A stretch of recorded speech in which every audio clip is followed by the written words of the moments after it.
اسی لیے حضور صلی اللہ تعالی علیہ وآلہ وسلم نے فرمایا تھا کہ میں تم میں دو بھاری چیزیں چھوڑ کے جا رہا ہوں، ایک کتاب اللہ اور ایک اطرت رسول، دو بھاری چیزیں چھوڑ کے جا رہا ہوں۔ اور اس کو آپ اگر سادہ لفظوں میں یوں سمجھ لیں پیغام کے طور پر کہ قرآن بھی بھاری ہے، قرآن کا حق بھاری ہے، اور اہل بیت اطہار کا حق بھی بھاری ہے۔ اور میرے آقا علیہ الصلوۃ والسلام نے ارشاد فرمایا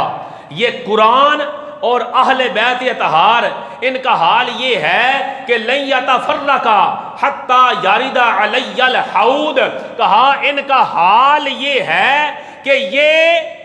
آج بھی قرآن اور اہل بیت ایک سو دوسرے کے ساتھ جڑے ہوئے ہیں، اور یہ قیامت تک جڑے رہیں گے،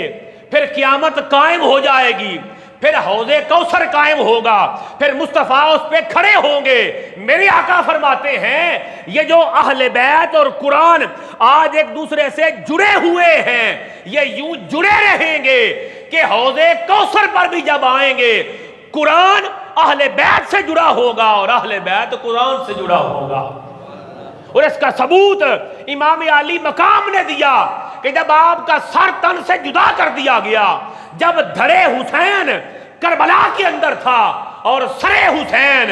دمشق کے بازار کے اندر تھا، وہاں بھی ابن اساکر نے نقل کیا، منہال بن عمر راوی ہیں، وہ کہتے ہیں واللہ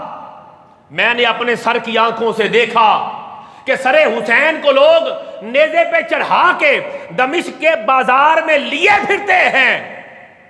کوئی اللہ والا حسین کے سر انور کے سامنے آیا، اس نے قرآن تلاوت کرنا شروع کر دیا، سر حسین کے سامنے وہ قرآن تلاوت کر رہا تھا، سورۃ الکہف کی تلاوت اس نے شروع کر دی۔ سورۃ الکہف پڑھتا پڑھتا جب اس آیت کریمہ پہ آیا انا اصحاب الکہفی والرقیمی کانوا من آیاتنا عجبا، اصحاب کہف اور رقیم بے شک ہماری نشانیوں میں سے عجیب نشانیاں تھے۔ جب قاری قرآن نے سر حسین کے سامنے یہ آیت تلاوت کی، منہال بن عمر کہتے ہیں اللہ کی عزت کی قسم میں نے دیکھا سر حسین سے آواز آئی،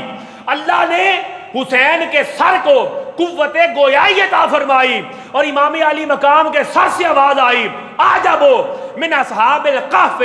قتلی و حملی۔ اے قاری قرآن تو یہ کہہ رہا ہے اصحاب کہف، اصحاب رقیم ان کا واقعہ عجیب ہے، کہا نظر نہیں آ رہا، ان کا واقعہ عجیب ہے، اور حسین کے سر کو لیے پھرنا بازاروں میں اور قتل کر کے سر تن سے جدا کر دینا اصحاب کہف اور رقیب کے واقعات سے بھی عجیب تر ہے۔ امام علی مقام نے قرآن کی تفسیر کرتے ہوئے یہ بات سمجھا دی کہ اہل بیت اطہار آج بھی قرآن کے ساتھ ہیں اور قرآن حسین کے ساتھ ہے۔ سر تن سے جدا تو ہو سکتا ہے مگر حسین کو قرآن سے اور قرآن کو حسین سے کوئی جدا نہیں کر سکتا۔ اب حسینی وہ ہے کہ جان جاتی ہے تو جائے، حسینی قرآن سے دور نہ ہو جائے۔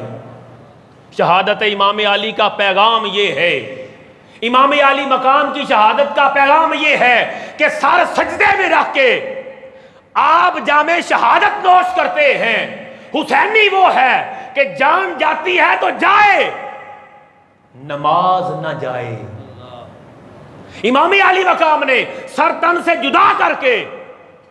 قرآن کی تلاوت کرتے ہوئے قاری کو قرآن کی تفسیر سمجھا کر یہ ثابت کر دیا حسینی وہ ہے کہ جسم دھڑ اور سر جدا بھی ہو جائیں تو نہ حسین قرآن سے جدا ہوتا ہے نہ حسینی قرآن سے جدا ہو سکتا ہے۔